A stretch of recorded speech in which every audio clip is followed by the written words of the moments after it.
ERGE, enfermedad por reflujo gastroesofágico. Entonces vamos a revisarlo. El ERGE se define como es el ascenso del contenido gástrico o gastroduodenal por arriba de la unión gastroesofágica, que causa síntomas y complicaciones esofágicas que afectan la calidad de vida del paciente. Puede haber un reflujo que no es erosivo y un reflujo que es erosivo. En el no erosivo no hay un daño estructural y es la más frecuente. Y el reflujo que sí es erosivo, sí hay un daño estructural y puede haber esófago de Barrett, que es una metaplasia del esófago. Ahorita vamos a verlo más.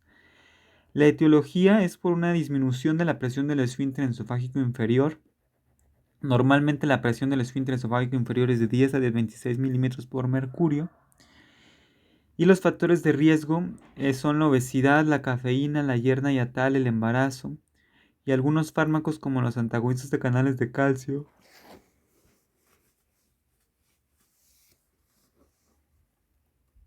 los nitratos, anticolinérgicos, prostaglandinas.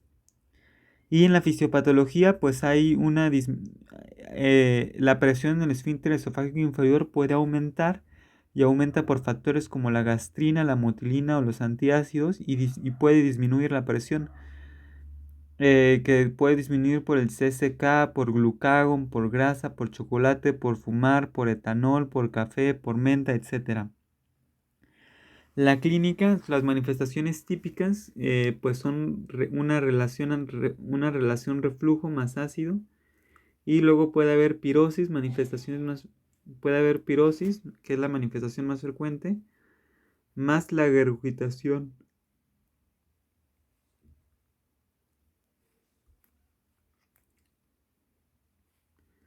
más alimentos digeridos.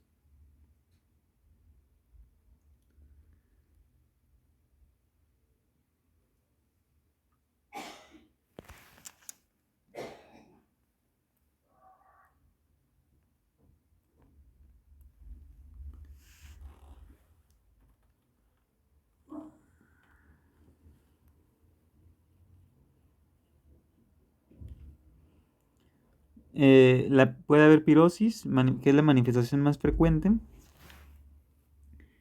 Puede haber regurgitación de los alimentos digeridos y puede haber dolor torácico retroesternal. Algunas manifestaciones atípicas son dolor torácico no cardíaco, disfagia, neumonías, asma y faringitis de repetición. En niños puede provocar tortícolis intermitente y arqueamiento de la columna. El ERGE,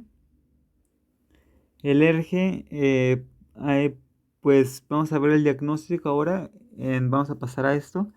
Y puede haber un inicial que puede ser clínico, que se hace con una prueba terapéutica con inhibidores de la bomba de protones por 2 semanas. Una prueba terapéutica, 2 semanas. Y desaparecen los síntomas. Y si desaparecen los síntomas, confirma el diagnóstico. Otra forma puede ser con panendoscopía y envío segundo nivel cuando no responde a inhibidores de bomba de protones. Y el gol estándar es una pHmetría con impedancia. Esta es indicada en pacientes con endoscopía negativa, porque tienen un reflujo no erosivo. Y bueno, pues puede haber auxiliares. Seguimos aquí de este lado, del lado derecho. Se sugiere realizar la prueba terapéutica con inhibidor de bomba de protones durante 2 semanas como abordaje inicial en pacientes con datos clínicos de ERGE de reciente aparición. Se sugiere una panendoscopía en pacientes con datos clínicos de ERGE de reciente aparición que no respondieron a la prueba terapéutica. Se recomienda realizar pHmetría de 24 horas para el diagnóstico de ERGE en aquellos pacientes con síntomas típicos o atípicos y que presentan una endoscopía negativa o a esofagitis. Los auxiliares se puede usar la manometría esofágica, cuando se sospecha de un trastorno motor o elección en caso de falla terapéutica, y el esofagograma de Barrio se utiliza en estudios prequirúrgicos. Se sugiere considerar tratamiento quirúrgico en pacientes con ERGE sin contraindicaciones y que no desean continuar con tratamiento médico. y se sugiere realizar el esófago gastroduodenal como estudio inicial en pacientes posoperados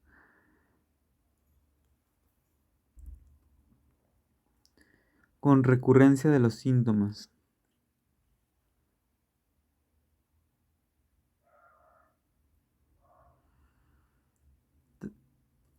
Y bueno, el tratamiento, la primera línea es la prueba terapéutica 1 a 2 semanas con rabeprazol.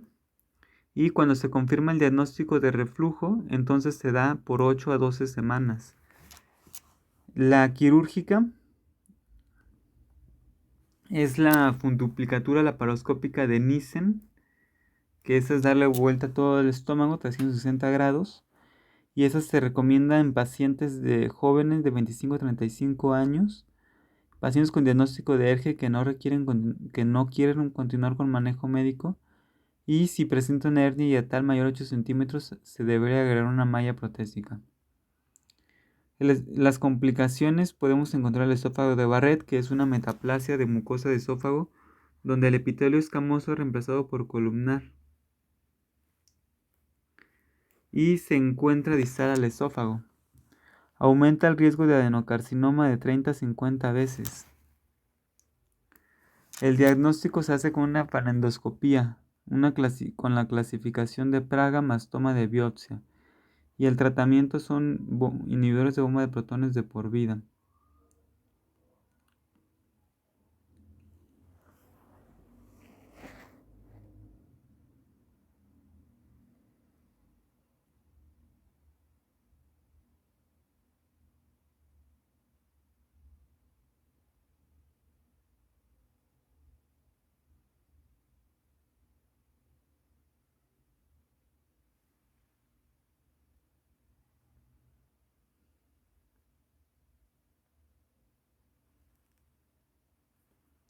Y de los síntomas típicos, pues hay síntomas típicos y hay síntomas atípicos. De los síntomas típicos, se puede hacer una prueba terapéutica con inhibidores de bomba de protones por 2 semanas, y si es positivo, entonces se da tratamiento médico por 8 o 12 semanas. De los síntomas, si tienes los pacientes síntomas atípicos, entonces se hace o la prueba terapéutica salió negativa, entonces se hace una panendoscopía con biopsia.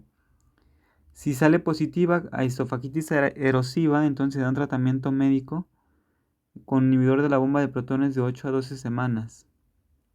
Y continúa, paciente prefiere cirugía. Y si el paciente prefiere cirugía, entonces se realiza una manometría. Si la biopsia que se le hizo fue no erosiva, entonces se hace una pHmetría con impedancia. Si salió positivo, se le da tratamiento. Si continúa con los síntomas, pues entonces se da un paciente. Entonces se le pregunta si prefiere cirugía. Y bueno, con la pHmetría de impedancia, si salió negativa, se le hace una manometría. Entonces lo que se utiliza en la cirugía es la funduplicatura de Nissen. Y bueno,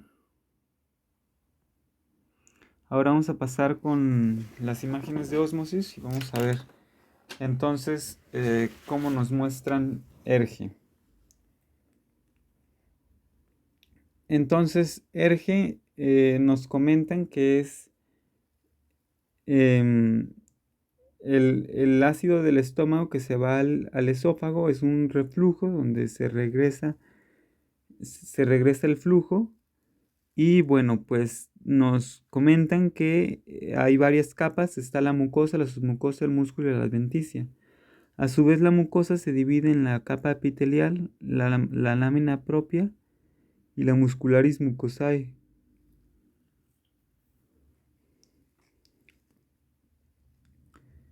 Y además hay diferentes tipos de células en el estómago. Entonces están las células principales que secretan pepsinógeno.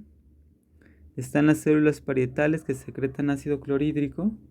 Y ambos, tanto el pepsinógeno como el ácido clorhídrico, son útiles para la digestión y ambos pueden ser agresivos. Las células G secretan gastrina.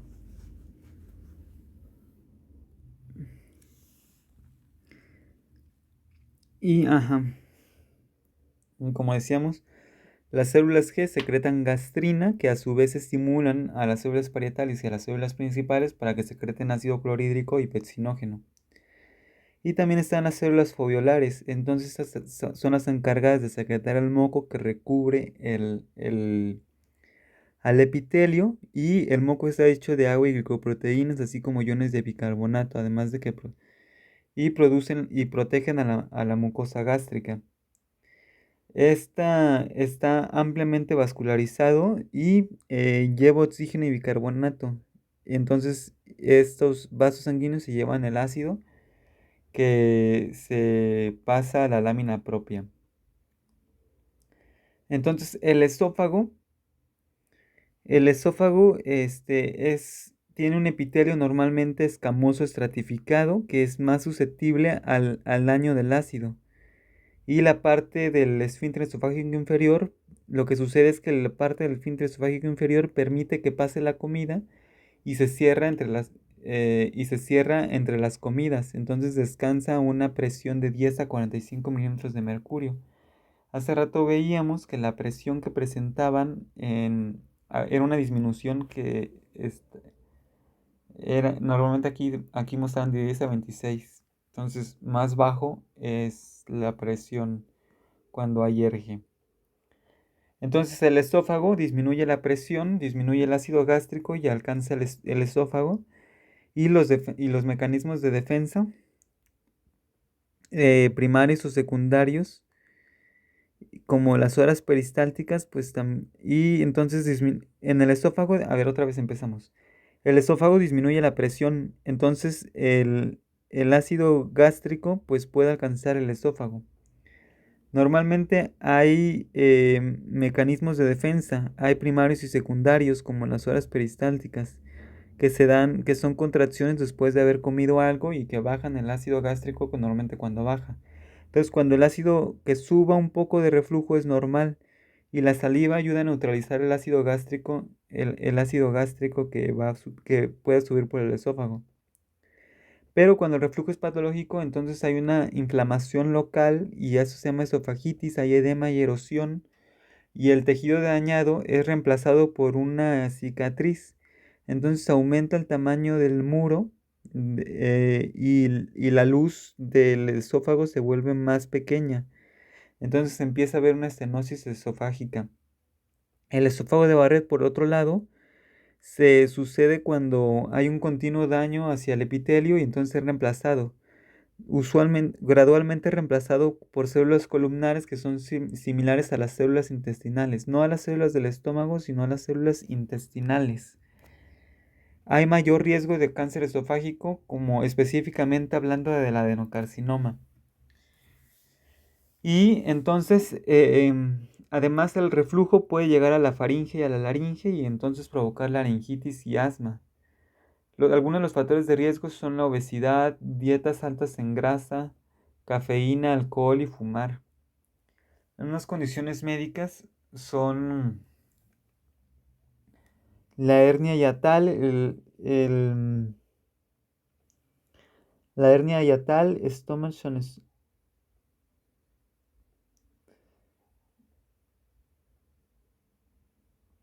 y bueno, pues algunas condiciones médicas que pueden dar erge, pues es la hernia hiatal, porque entonces ahí sube el estómago y se desliza también la parte del esófago a través del diafragma, y eso hace que disminuya la presión en el esfínter esofágico inferior. Luego en la escleroderma hay músculo que en el esfínter esofágico inferior es reemplazado con tejido conectivo, y en el síndrome de Zollinger-Ellison hay un gastrinoma que secreta gastrina y esto produce ácido clorhídrico. Los síntomas pueden tener pirosis, pueden tener regurgitación, entonces sabe a ácido, y puede dañar el esmalte de los dientes.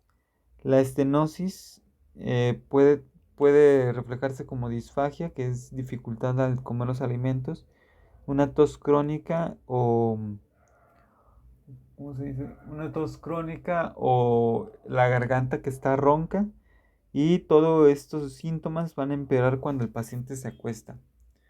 El diagnóstico se basa en la sintomatología clínica y además se le puede hacer la prueba terapéutica durante unas 2 a 4 semanas. Entonces se le hace con inhibidores de la bomba de protones y bueno, pues mejoran los síntomas. El diagnóstico, ya sea esta prueba terapéutica que comentábamos o un monitoreo del pH durante 24 horas en el esófago bajo o un contraste de bario con rayos X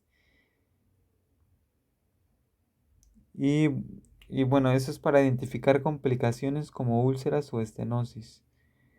Y la endoscopía y la biopsia.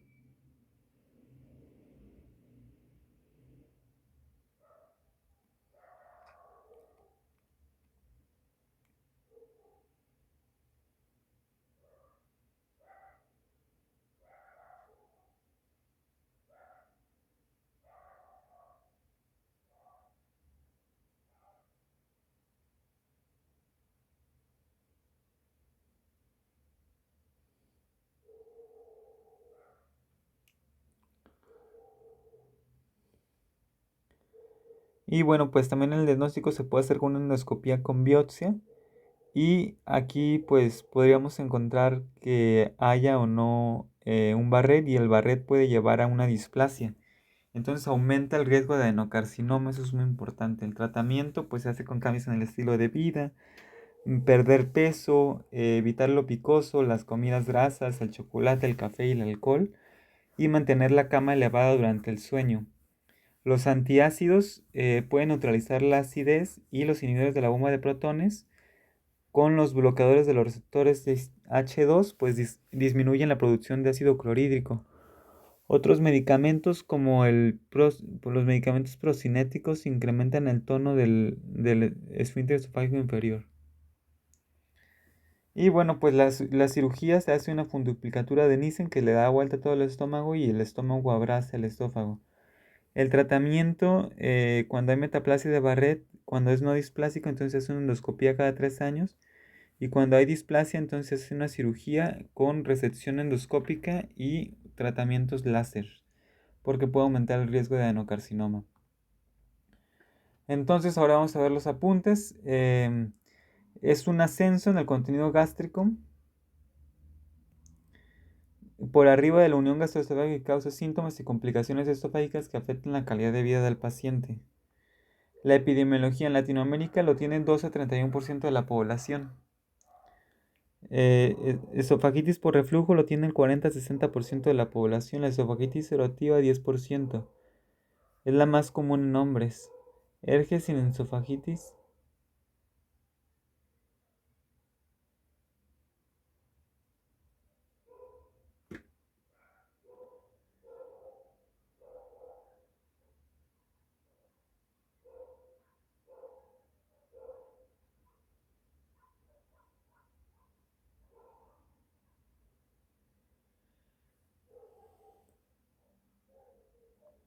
Y bueno, los factores de riesgo, como ya lo estábamos viendo, pues de la comida lo aumenta y por tanto se debe evitar el tratamiento, como el alcohol, el café, la grasa, el chocolate, la menta, las bebidas carbonatadas, los cítricos.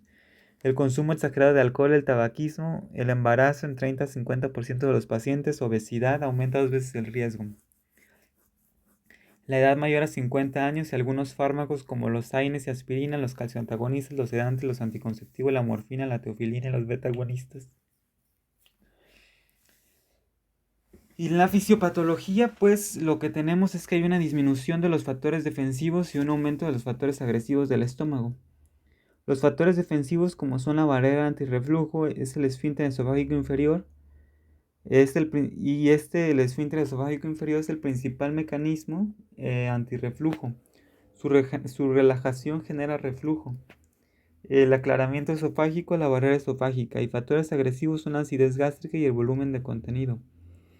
Las causas fisiopatológicas son la barrera antirreflujo defectuosa, el retraso del vaciamiento gástrico y el retraso del aclaramiento esofágico. En la clínica podemos encontrar pirosis, que es el síntoma más frecuente, la regurgitación, y síntomas extraesofágicos como la tos crónica, la laringitis, asma y dolor torácico.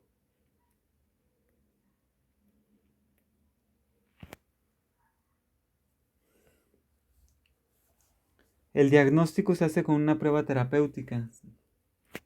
Se le da una prueba de supresión con omeprazol o un inhibidor de la bomba de protones y se le da omeprazol a dosis normales por 2 a 4 semanas.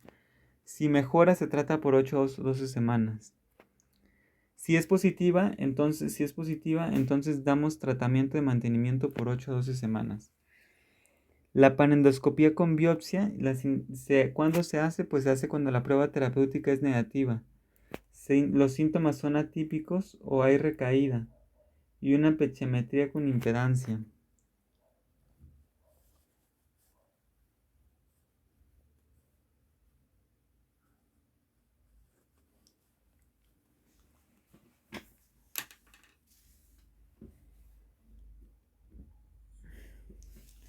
Y bueno, pues ahora pasamos a la parte de tratamiento.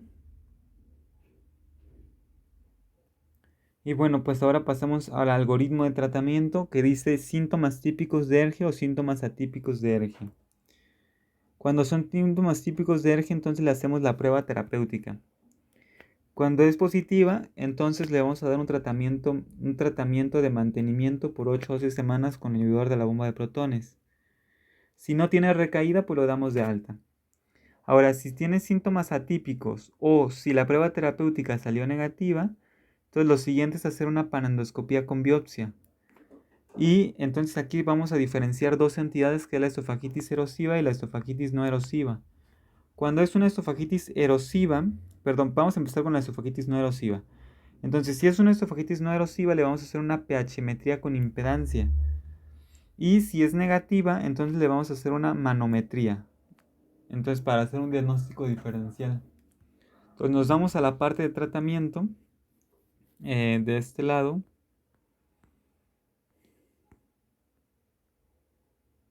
Digo, de diagnóstico.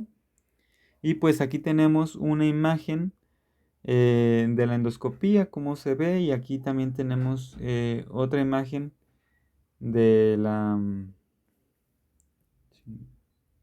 del aparato para hacer la pHmetría. Entonces, ahora ¿con qué seguimos? Vamos a seguir con la parte de esofagitis erosiva. Si es una esofagitis erosiva, le vamos a dar un tratamiento médico de mantenimiento de 8 a 12 semanas, mantenimiento. Y si tiene una mejoría, entonces vamos a ver si tiene una mejoría clínica. Si sí, entonces vamos a verificar la preferencia del paciente para el tratamiento quirúrgico o médico. Y entonces si no hay mejoría clínica, entonces tenemos que ver cambios en los inhibidores de la bomba de protones, doble dosis de inhibidores de bomba de protones y agresor de antiácidos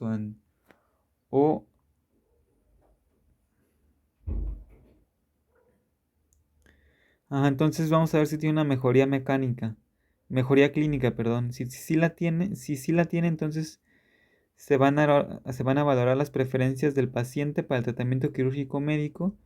Y si no la tiene, entonces se va a hacer una manometría y pHmetría para hacer un diagnóstico diferencial. Entonces, esta parte ya la vimos qué se hace cuando tienen síntomas típicos o cuando tienen síntomas atípicos. Atípicos es igual a panendoscopía. Si es una esofagitis no erosiva, entonces se hace una pHmetría. Si es una esofagitis erosiva, entonces se le sigue dando tratamiento médico. Y en caso de que la pHmetría salga negativa o que el paciente prefiera cirugía, entonces se va a realizar una manometría. Y el tipo de cirugía que se le hace es la funduplicatura de Nissen y y bueno, pues ahora el tratamiento médico. El tratamiento médico en los pacientes con osteoporosis es mejor dar rabeprazol. Las recomendaciones: la pérdida de peso, informar sobre los efectos deleterios del tabaquismo, evitar alcohol, realizar ejercicio, evitar alimentos que aumenten el reflujo. Están en factores de riesgo de epidemiología. Dice, el tratamiento de mantenimiento es omeprazol 12 semanas omeprazol 12 semanas y las indicaciones es cuando hay una prueba terapéutica positiva, cuando hay una panendoscopía con esofagitis y cuando hay pH-metría positiva. El tratamiento de erradicación del Helicobacter pylori, entonces no existe evidencia suficiente para recomendar el tratamiento de erradicación por el Helicobacter pylori para adultos con ERGE y o esofagitis. Se reserva ese tratamiento para úlcera y dispepsia. Tratamiento quirúrgico de elección. La funduplicatura laparoscópica de Nissen y la principal complicación es la disfagia. Se recomienda el uso de mallas en pacientes con ERGE y una hernia yatal de 8 centímetros. Siempre se realiza manometría antes de la cirugía esofágica.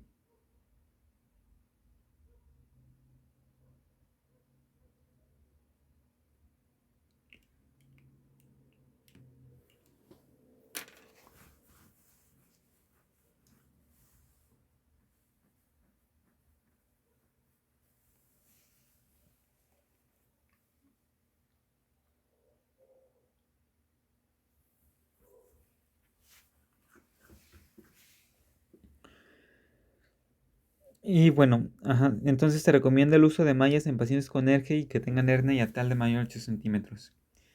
Y siempre se debe realizar una manometría antes de la cirugía esofágica. La cirugía es equivalente a usar dosis de inhibidores de la bomba de protones a dosis altas.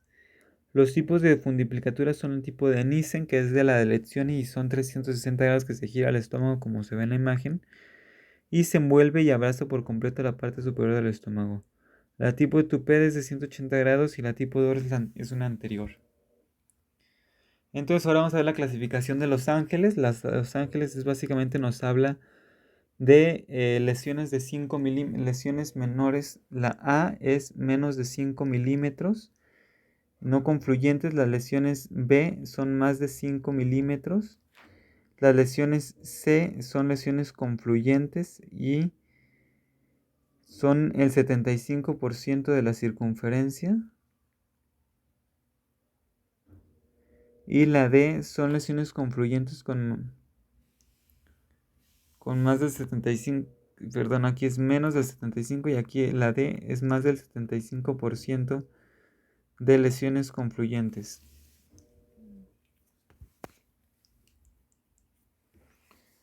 Y bueno, pues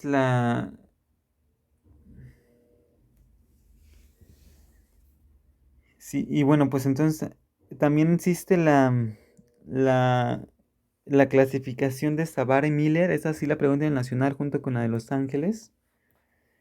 Entonces hay que aprendernos las dos. La de Savart y Miller es de 1977 y es un eritema o erosión única o múltiple no confluente.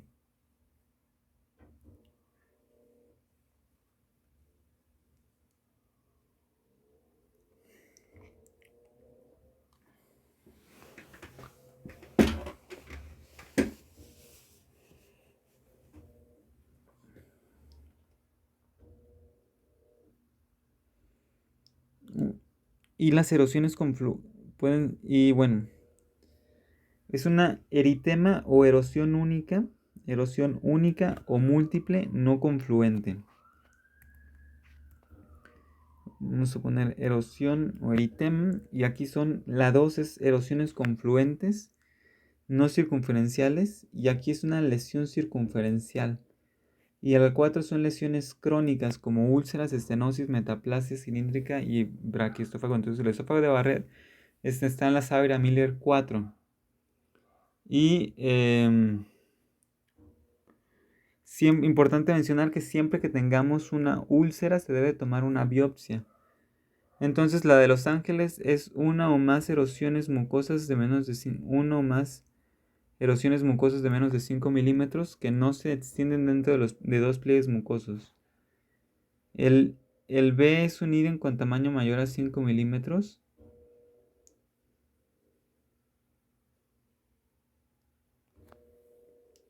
Y la lesión supera el espacio entre dos pliegues, pero no el 75% de la circunferencia. La lesión afecta más del 75% de la circunferencia. Y también hay algunas complicaciones importantes como el esófago de Barrett.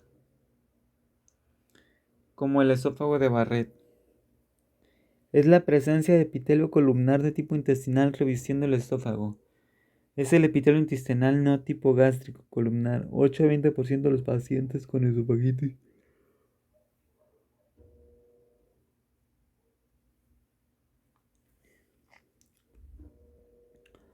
Esófago de Barrett es la presencia del epitelio columnar de tipo intestinal revistiendo el esófago. Es epitelio tipo intestinal no tipo gástrico, es columnar. 8 a 20% de los pacientes con esofagitis tienen Barrett. 44% de los pacientes con estenosis péptica y es secundario a la excesiva exposición ácida. El diagnóstico es histológico y se debe dar tratamiento a la esofagitis, pero no sobreestimar la displasia. Una biopsia se realiza en los 4 cuadrantes separados por 1 a 2 centímetros. Y la cromoendoscopía se hace con el suldimetileno y el ácido acético. El tratamiento, la única forma de disminuir el riesgo de esófago Barrett es con la esofagotomía. El tratamiento de ERGE no quita el esófago de Barrett ni evita la progresión de la metaplasia y displasia, pero sí se debe indicar.